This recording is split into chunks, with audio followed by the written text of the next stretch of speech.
கர்த்தராகிய இயேசுவின் இனிமையுள்ள நாமத்தில் நான் உங்களை வாழ்த்துகிறேன், வரவேற்கிறேன்.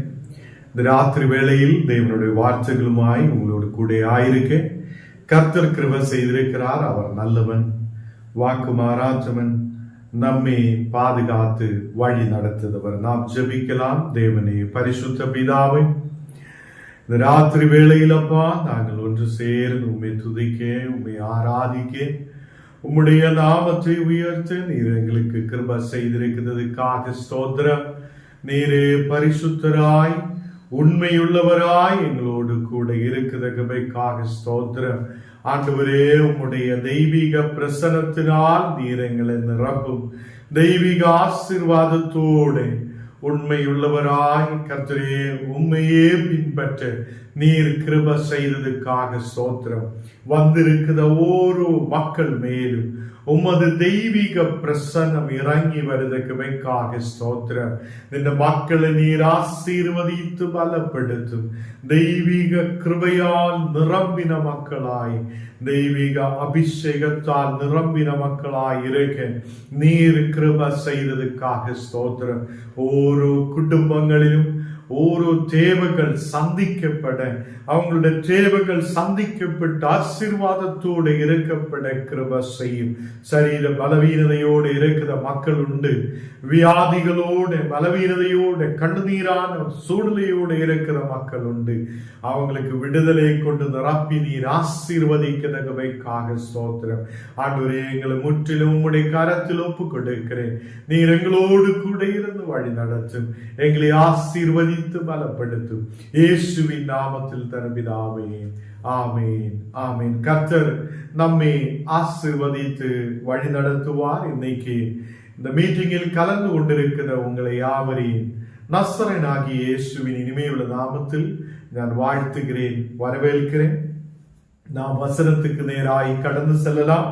எபேசியர் 2ஆம் அதிகாரம் അതിന്റെ 8ാമത്തെ വസനം. എഫേസ്യർ 2ആം அதிகாரம் അതിന്റെ 8ാമത്തെ വസനം നാം വാസിக்கலாம். கிருபையினாலே விசுவாசத்தை கொண்டு ரட்சிக்கப்பட்டீர்கள், இது உங்களினாலே உண்டாயினது அல்ல, இது தேவனுடைய ஈவு. நாம் ரட்சிக்கப்பட்டிருக்கிறது என்னுடையோ உங்களுடையோ பெருமையாலே அல்ல, நம்முடைய பணத்தாலேயோ செல்வத்தாலேயோ உலகத்திலே ஏதோ ஒரு பொருளினாலேயோ நாம் ரட்சிக்கப்பட்டது இல்லை. அநேக மக்கள் கிறிஸ்தவராய் இருக்கும் போது இந்த விஷயத்தை மறந்து விடுகிறார். கிருபையினாலே விசுவாசத்தை கொண்டு நாம் ரட்சிக்கப்பட்டிருக்கிறது. கிருபையினாலே தான் நாம் விசுவாசத்தை கொண்டு ரட்சிக்கப்பட்டிருக்கிறது. இந்த விசுவாசம் இயேசு கிறிஸ்துவிலிருந்து நமக்கு கிடைத்தது. இந்த விசுவாசம் இயேசு என்னை விடுவிக்கிறவர் என்றும், இயேசு எனக்காக இரத்தம் சிந்தி இருக்கிறார் என்றும், இயேசு எனக்காக ஜீவனை கொடுத்திருக்கிறார் என்றும் ஞானும் நீங்களும் விசுவசிக்கிறார். அவர் இந்த உலகத்தில் வந்திருக்கிறார் என்றும், அவர் மரித்து அடக்கம் பண்ணப்பட்டு 3ஆம் நாள் உயிர் தெழும்பி இப்போதும் உயிர் உள்ளவராய் இருக்கிறார் என்றும் நாம் விசுவசிக்கிறார். இதுதான் நம்முடைய விசுவாசம். கர்த்தருடைய பிள்ளைகளே, அவருடைய விசுவாசத்தினாலே, கர்த்தருடைய இயேசு கிறிஸ்துவில் உள்ள விசுவாசத்தினாலே ஞானும் நீங்களும் ரட்சிக்கப்பட்டிருக்கிறார்கள். இது என்னாலேயோ உங்களினாலேயோ அல்ல, நம்மாலே நாம் ரட்சிக்கப்பட்டது அல்ல, இது தேவனுடைய ஈவாயிருக்கிறது. கர்த்தருடைய பிள்ளைகளே, நாம் ரட்சிக்கப்பட்டதற்கு காரணம் தேவனுடைய ஈவு, அவர் கொடுத்த ஒரு கிருபை. அல்லேலூயா. ஞானோ நீங்களோ இந்த உலகத்தில் ஏதோ பொருள் கொடுத்தோ பணம் கொடுத்தோ செல்வங்கள் கொடுத்தோ நமக்கு இந்த ரட்சிப்பை பெற்றுக்கொள்ள முடியாது. இந்த ரட்சிப்பு நமக்கு எப்படி கிடைத்திருக்கிறது என்றால் அதை கர்த்தருடைய கிருபையினாலே தான், தேவனுடைய ஈவுதான் நமக்கு நாம் ரட்சிக்கப்பட்டதற்கு காரணம். அல்லேலூயா. கர்த்தருடைய பிள்ளைகளே, இந்த நாடுகளில் அநேக மக்கள் அந்த காலத்திலும் அது இருளான சூழ்நிலையிலும் தேவனை தெரியாமலும் அநேகர் இருந்த போது அவருக்காக இயேசு கடந்து வந்து அவர் சொல்லி இருக்கிறார், என்னிடத்தில் விசுவாசமாய் இருக்கிறவன் அவன் பிதாவை பார்க்க முடியும். ஹல்லேலூயா. என்னை பார்த்தவன் பிதாவை பார்த்திருக்கிறார் என்று சொல்லப்பட்டிருக்கிறது. வார்த்தையாய் இருந்தவர், ஆதியிலே வார்த்தையாய் காணப்பட்டவர். அவர் அந்த வார்த்தை சரீரமாக நமக்காக இந்த உலகத்தில் இறங்கி வந்திருக்கிறது. தேவனுடைய பிள்ளைகளே, இந்த நாடுகளில் கர்த்தர் நம்மை பலப்படுத்தி நடத்துகிறது. அவருடைய கிருபைதான், அவருடைய கிருபையாலே தான் ஞானும் நீங்களும் ரட்சிக்கப்பட்டிருக்கிறது. ரட்சிப்பு எனக்கு உங்களுக்கு எப்படி கிடைத்திருக்கிறார் என்றால், இயேசு கிறிஸ்துவிலூടെ தான் எனக்கு உங்களுக்கு பாவத்திலிருந்து விடுதலை கிடைத்திருக்கிறார். தேவனுடைய பிள்ளைகள் என்று நமக்கு சொல்லப்படுவதற்கு ஒரு அவகாசத்தை தேவன் கொடுத்திருக்கிறது. கர்த்தருடைய பிள்ளைகளே, இது தேவனுடைய ஈவாய் இருக்கிறது. மார்க்கு 16ஆம் அதிகாரம் அதிலே 16ஆம் வசனத்தில் சொல்லுகிறார், விசுவாசம் உள்ளவனாகி ஞான ஸ்நானம் பெற்றவன் ரட்சிக்கப்படுவான், விசுவாசியாதவனோ அக்கினிக்குள்ளாகவே தீர்க்கப்படுவான் என்று சொல்லுகிறார். கர்த்தருடைய பிள்ளைகளே, விசுவாசம் உள்ளவனாகி ஞான ஸ்நானம் பெற்றுக் கொள்ளவன் ரட்சிக்கப்படுவார் என்று சொல்லப்படுகிறார். சில பேர் சொல்லும், பிள்ளைகள் வளரட்டும், அவங்க 20 வயசு ஆகட்டும், 30 வயசு ஆகட்டும், அதுக்கப்புறம் ஞான ஸ்நானம் எடுக்கலாம் என்று சில பேர் சொல்லிட்டு இருக்கும். சில அம்மா அப்பா மாறி சொல்லும், நம்ம பிள்ளை சின்ன பிள்ளைகள் தானே, கொஞ்ச நாள் கூட ஒரு 20-21 வயசு ஆகட்டும், அதுக்கப்புறம் அவனே போய் ஞானஸ்நானம் எடுக்கட்டும் என்னெல்லாம் சொல்லிட்டு இருக்கிற மக்கள் இருக்கிறார். கர்த்தருடைய பிள்ளைகளே, விசுவாசம் உள்ளவனாகி யாரெல்லாம் ஞானஸ்நானத்தை பெற்றுக் கொள்ளுதோ அவங்கள் ரட்சிக்கப்படுவார் என்று வசனம் சொல்லுகிறது. ஹல்லேலூயா. இயேசு சொல்லுகிறார், விசுவாசிக்கிற எவனோ அவன் விசுவாசத்தோட ஞான ஸ்நானத்தை பெற்றுக் கொள்ளும் போது அவன் ரட்சிக்கப்பட்டவனாய் காணப்படுவார். நாம் இந்த உலகத்தில் ஆயிருக்கும் போது எப்பவோ போய் ஞான ஸ்நானம் எடுக்கலாம் என்றல்ல, நாம் விசுவாசத்தோடு தேவனுக்கு முன்பாக கடந்து சென்று நான் இயேசுவை ஏற்றுக்கொண்டிருக்கிறார் என்றும், அவரே நான் விசுவாசிக்கிறார் என்றும், அவர்தான் என்னுடைய நம்பிக்கை என்றும், அவர் எனக்காக ஆணிகளால் அறையப்பட்டு அடக்கம் பண்ணப்பட்டு 3ஆம் நாள் உயிர் தெழும்பி உயிரோடு இருக்கிறார் என்றும் சொல்லப்பட்டு அறிக்கையிடுத ஒரு சூழ்நிலை. ஹல்லேலூயா. மக்கள் முன்னாடி, சபைக்கு முன்னாடி நாம் அறிக்கையிடுகிறார், தேவனை நான் விசுவாசிக்கிறார். ஹல்லேலூயா. கர்த்தருடைய பிள்ளைகளே, நாம் வாய் கொண்டு அவரை அறிக்கையிட்டு உள்ளம் கொண்டு விசுவாசிக்கிறதா ஒரு சூழ்நிலை. அப்படியே ஞான ஸ்நானத்துக்குள்ளே கடந்து வரும்போது ஞானம் நீங்களும் ரட்சிக்கப்பட்ட மக்களாய் காணப்படுகிறார். விசுவாசியாதவனோ அவன் அக்கினிக்குள்ளாவே கடந்து செல்லுவான். அவன் அக்கினிக்குள்ளே உள்ளாக அவன் கடந்து சென்று அவன் அக்கினிக்குள்ளே எரிந்து போகுதவனாய் இருக்கும். கர்த்தருடைய பிள்ளைகளே, இந்த நாடுகளில் விசுவாசிக்காதவன் அவன் அக்கினிக்குள்ளே கடந்து செல்லுவார் என்று சொல்லும் போது, நோவாவுடைய நாட்களில் அவர் சொல்லி இருக்கிறார், இந்த உலகத்தில் தண்ணீரால் இந்த உலகத்தை அழிக்கப்படும், இந்த உலகம் தண்ணீரால் அழியப்படும் என்று சொல்லும் போது மக்கள் அவருடைய வார்த்தையை கேட்டதில்லை. தேவன் கொடுத்த வார்த்தையே அவர் அதை நம்பியதில்லை. எல்லா மக்களும் அவரை கிண்டல் கேள்வி பண்ணிட்டே இருந்திருக்கிறார். மழை வருகிறார், தண்ணீர் பெருகிறார், மக்கள் எல்லாம் கதறி அழுதுகிறார், எங்களை ரட்சியும், எங்களுக்காக திறக்கும், எங்களுக்காக திறக்கும் என்று சொல்லப்படும் போது அங்கே திறக்கப்படுவது இல்லை. மக்கள் எல்லாம் தண்ணீரில் நாசமடைகிறார். அதே மாதிரி ஆண்டவர் நமக்கு சொல்லி இருக்கிறார், கடைசி நாடுகளில் இந்த உலகம் வானமும் பூமியும் அது அக்கினியால் எரிந்து போவதா இருக்கும். ஹல்லேலூயா. எத்தனை பேர் நம்புகிறார்? கர்த்தருடைய பிள்ளைகளே, அநேக சயின்டிஸ்ட் மாதிரி சொல்லி இருக்கிறார், இனி வரப்போகிற நாடுகளில் இந்த உலகம் அக்கினியால் எரியப்பட போகிறார். வேதத்திலும் சொல்லப்படுகிறார், இந்த பூமியும் வானமும் பூமியும் அது அக்கினியால் எரியப்படும். இது நாசமடைவதற்காக இருக்கிறார். அப்போ ஞானம் நீங்களும் தேவனுடைய வார்த்தையில் நம்பிக்கை வைக்கிறென்றால் அவருடைய ரட்சிப்பை தான் நாம் தேடணும். அவருடைய விசுவாசத்திலும் நம்பிக்கையிலும் நாம் இருக்கணும். தேவன் தான் என்னை நடத்துவார். இந்த உலகத்தில் எது வேணாலும் நடக்கலாம். இந்த உலகம் அழிஞ்சு போகலாம். இந்த உலகத்தில் உள்ள பொருள்கள் அழிஞ்சு போகலாம். ஞான் அழியாதனான கர்த்தருடைய வார்த்தையின் மேல் நம்பிக்கை வைக்கிறார் என்று நாம் விசுவசித்து அவரோடு கூட சேர்ந்து நிற்கட்டும். ஹல்லேலூயா. கர்த்தருடைய பிள்ளைகளே, விசுவாசம் உள்ளவராய் நாம் காணப்படட்டும். அநேகம் பேர் இந்த நாடுகளில் யூடியூப்ல எல்லாம் எடுத்து பார்த்தால் நமக்கு தெரியும், பெரிய பெரிய சயின்டிஸ்ட் சொல்லுகிறார், மக்களை இங்கே இருந்து வேற எங்கேயாவது கொண்டு போக முடியுமா? இந்த பூமியில் இனி வாழ முடியாத சூழ்நிலை வரும். சூரியனிலிருந்து இனி அக்கினி மாதிரி அதை கடந்து வந்து இந்த பூமி எரிக்கப்படும் என்றுள்ள சூழ்நிலைகள் வரும் என்றெல்லாம் அநேகர் சொல்லிட்டு இருக்கிறார். அநேகர் பயந்து கொண்டிருக்கிறார். இனி என்ன ஆகும், எப்படி ஆகும், இந்த உலகம் எப்படி கடந்து செல்லும் என்றெல்லாம் பயப்பட்டு கொண்டிருக்கிறார். சில இடங்களில் யாருக்குமே பயமும் இல்லை. இதை பற்றி எந்த வார்த்தையும் அவங்களுக்கு தெரியாததுனால எப்படியோ வாழ்ந்து கொண்டே இருக்கிறார்.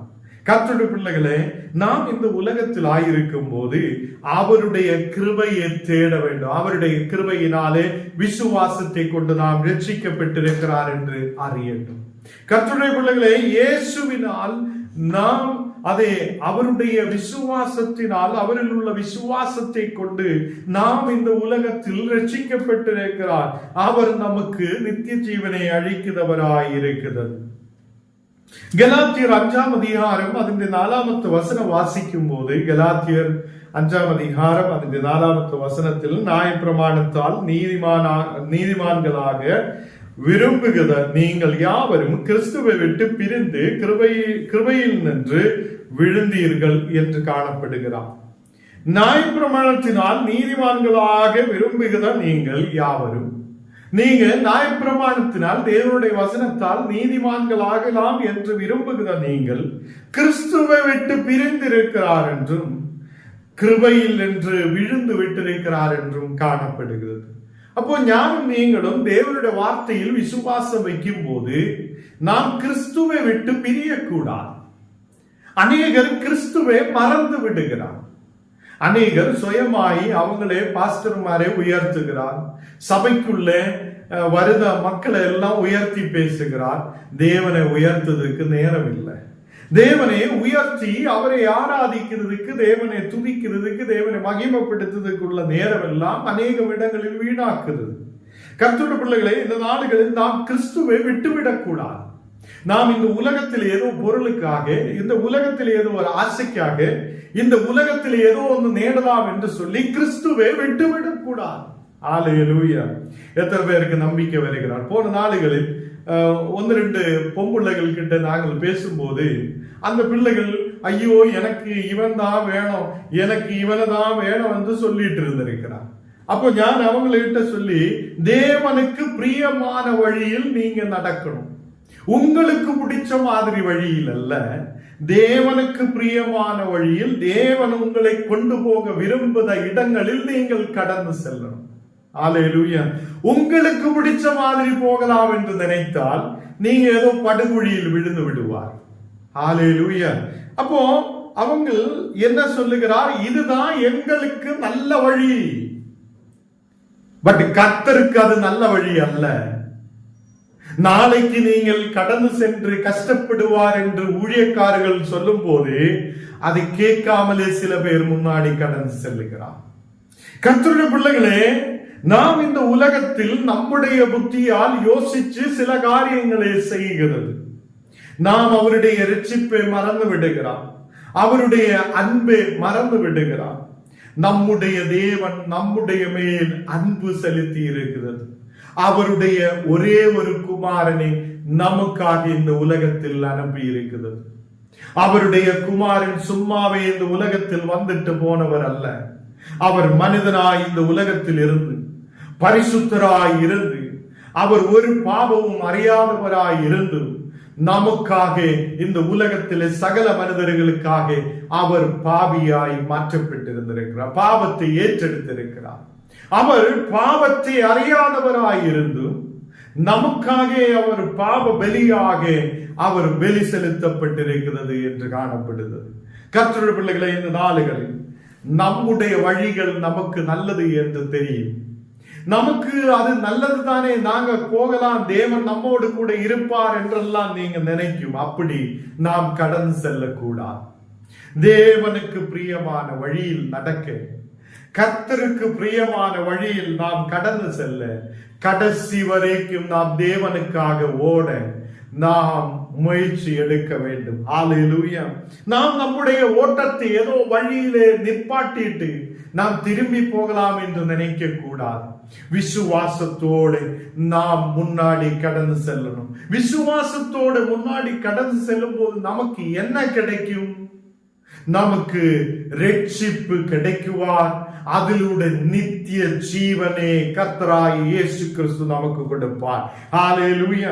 இந்த நாடுகளில், இந்த உலகத்தில் நாம் ஆயிருக்கும் போது ஏதோ நீதிமான்களாக மாற்றப்படலாம் என்று நினைத்து, நீதிமான்களாய் மாறலாம் என்று விரும்பி நாம் இயேசுவை விட்டுவிட்டால் நமக்கு நீதிமான்களாய் மாற முடியாது.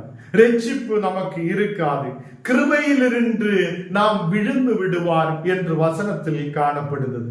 கர்த்தருடைய பிள்ளைகளே, நாம் இயேசுவோடு கூட விசுவாசத்தோடு நிற்கும் போதுதான் நமக்கு ரட்சிப்பு அவர் அளிப்பார். ஹல்லேலூயா.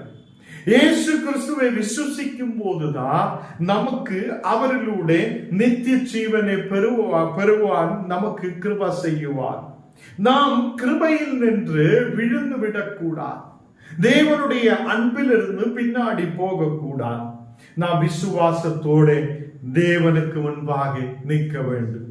1 பேதுரு 1 அதிகாரம் അതിന്റെ 9ാമത്തെ വചനം சொல்லுகிறது.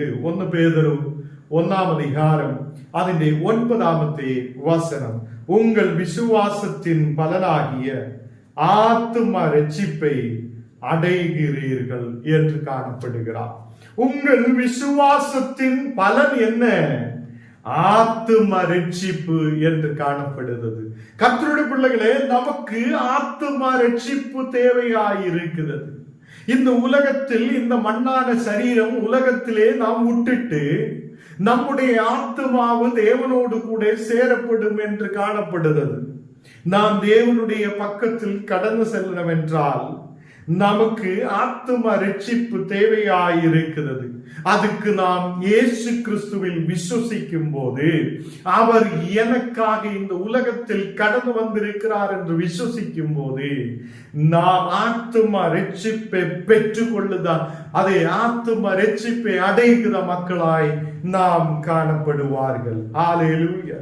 இந்த நாடுகளில் கர்த்தருடைய பிள்ளைகளே, நம்முடைய தேவனுக்கும் அது தேவனுடைய வழி அது இடுக்கவும் நெருக்கவும் உள்ளதாய் இருக்கிறது. அந்த வழியில் நாம் கடந்து செல்லும் போது நமக்கு வசனத்தில் பார்க்க முடியும். மத்தேயு 7 அதிகாரம் അതിന്റെ 14ാമത്തെ വചനം, മത്തയു 7 அதிகாரம் അതിന്റെ 14ാമത്തെ வசனம், ஜீவனுக்கு போகுத வாசல் இடுக்கவும் வழி நெருக்கவுமாய் இருக்கிறது, அதை கண்டுபிடிக்கிறவன் சிலர். அப்போ ஜீவனுக்கு நேராய் கடந்து செல்லுத ஒரு வழி இருக்கிறான். ஜீவனுக்கு நேராய் கடந்து செல்லுத வாசல் அது இடுக்கவும் நெருக்கவும் உள்ளதாய் இருக்குது. அப்போ கர்த்தருடைய பிள்ளைகளே, இயேசுவுக்கு பின்னாலே செல்லுத ஒரு மனிதனுடைய வாழ்க்கையில் அவனுடைய வழி இடுக்கவும் நெருக்கவும் உள்ள ஒரு வழியாய் இருக்கிறது. அதை கண்டுபிடிக்கிறவன் அது சிலராய் கொஞ்சம் பேராய் இருக்குது. அப்போ அந்த கொஞ்சம் பேரில், அந்த வழியை கண்டுபிடிச்ச கொஞ்சம் பேரில் நாம் சிலர் இருக்குது. எத்தனை பேருக்கு நம்பிக்கை வருகிறார்? ஹல்லேலூயா. இந்த நாடுகளில் கர்த்தருடைய பிள்ளைகளை, இடுக்கவும் நெருக்கவுமான வழி, அந்த வாசலிலூടെ நாம் அந்த ஜீவனுக்கு நேராய் கடந்து செல்லுத வாசல் இடுக்கவும் வழி நெருக்கவும் உள்ளதாய் இருக்கிறது. அந்த வாசல் நாம் கண்டுபிடித்தவர் சிலராயிருக்கிறது. அந்த சிலரில் கொஞ்சம் பேராய் நாம் இந்த மக்கள், நாம் ஓரோ மக்களும் ஆயிருக்கிறது.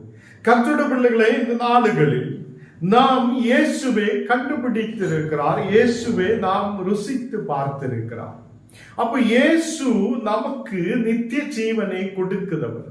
இந்த உலகத்தில் மண்ணான சரீரம் அழிந்து போகிறதும், ஆவிக்குரிய சரீரம் அது தேவனுக்கு நேராய் கடந்து செல்லுவதுமாய் இருக்கிறது.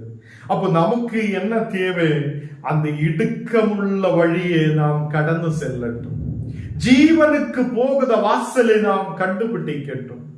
நாம் நாசமாய் போகுத வழி கண்டுபிடிக்கிறதுக்கு அல்ல, நாம் அதே நல்ல விசாலமாய் பெருசா இருக்கிற ஒரு வழி கண்டுபிடித்து அதில் மேல் கடந்து சுகிசாய் கடந்து செல்லுதவங்களாய் அல்ல. இங்கே இயேசு சொல்லுகிறார், ஜீவனுக்கு போகுத வாசல் அது இடுக்கமுள்ள வாசலாய் இருக்கிறது. அதில் கொஞ்சம் பேர் தான் கடந்து செல்ல முடியும். அந்த வழி நெருக்கமுள்ள வழியாய் இருக்கிறது. கர்த்தருடைய பிள்ளைகளே, நாம் கிருபையினாலே விசுவாசத்தை கொண்டு ரட்சிக்கப்பட்டிருக்கிறார்கள்.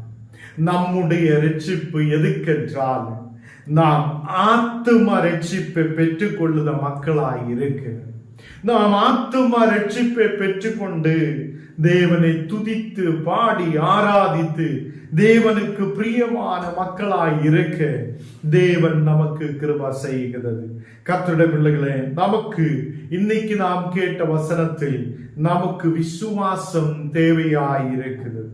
விசுவாசம் உள்ள மக்கள் ஞான ஸ்நானத்திலூടെ கடந்து சென்று அவங்கள் ரட்சிப்பை பெற்றுக் கொள்ளுகிறார். அதே மாதிரி விசுவாசம் உள்ள மக்கள் கிறிஸ்துவை விட்டு பிரிகிறது இல்லை. அப்போ விசுவாசம் உள்ள மக்கள் கிருபையில் நின்று விழுந்து விடுவது இல்லை. கிருபையிலே நிலைத்திருந்து இயேசுவோடு கூட ஆயிருந்து அவங்கள் முன்னாடி கடந்து செல்லுகிறார். கர்த்தருடைய பிள்ளைகளே, நாம் முதலாவது வாசிச்சு கேட்ட வசனத்தில் நமக்கு தேவனுடைய ஈவு கொடுத்திருக்கிறது. தேவனுடைய ஈவு என்ன?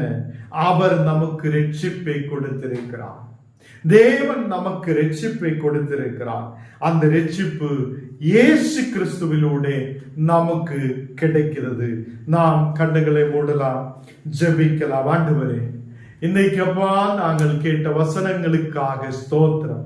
தேவனே, இந்த நேரத்திலும் கூட எங்களை அர்ப்பணித்து ஒப்பு கொடுக்கிறேன் அப்பா. நீர் எங்களோடு கூட இருக்கிற தேவன், நீர் எங்களை பாதுகாக்குதவர், எங்களை வழி நடத்துதவராய் உண்மையுள்ளவராய் எங்களோடு கூட இருக்கிறதுக்காக ஸ்தோத்திரம். இந்த நேரத்தில் அப்பா எங்களை முற்றிலும் உம்முடைய கரத்தில் ஒப்பு கொடுத்து ஜெபிக்கிறேன். நீர் எங்களுக்கு ஒரு ஈவு கொடுத்தீரே, அதுக்காக நன்றி. தேவனே, நீர் எங்களுக்கு ரட்சிப்பை கொடுத்தீரே, அதுக்காக நன்றி.